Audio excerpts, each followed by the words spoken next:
嗨，大家好，我是倩薇。如果您很内向，不习惯在影片中出镜露脸，那这部影片您一定要完整的看完，并点击订阅，以免错过最新的影片。动画。动画是一种生动有趣的创作方式。以下是具体做法：确定动画风格，选择适合您主题的动画风格，如2D、3D 动画或手绘风格。创作故事情节，创作一个有趣的故事情节，并确保故事结构完整，引人入胜。角色和场景设计，设计适合故事情节的角色和场景，确保它们能够贴近观众兴趣。动画制作软体，选择合适的动画制作软体，如 Doodly、VideoScribe 等。声音和音效，添加适合的背景音乐和音效，增强动画的氛围和趣味性。萤幕录制。萤幕录制是一种不需要露脸的创作方式，适用于分享教学、软体操作、游戏实况等内容。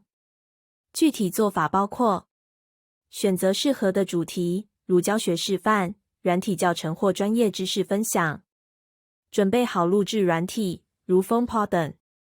编写脚本，提前准备好脚本，确保录制过程有条理且内容丰富。示范与解说，通过画面录制来展示操作过程，同时配以清晰的语音解说，使观众易于理解。编辑和后制，在录制完成后，进行剪辑和后制，去除多余的部分，并添加必要的字幕或效果。素材影片。利用素材影片创作内容也是一种不需要露脸的方法。以下是具体做法：收集素材，有许多免费素材网站，如 Pexels、Pixabay 等。编排故事，将素材有条理地编排成一个具有叙述性的故事，让观众能够理解您要表达的内容。添加字幕和语音，在影片中添加字幕以及您的语音解说，帮助观众更好地理解素材的背后故事。剪辑和过渡效果，使用剪辑工具来修剪素材，并添加适当的过渡效果，使影片更流畅。内容展示。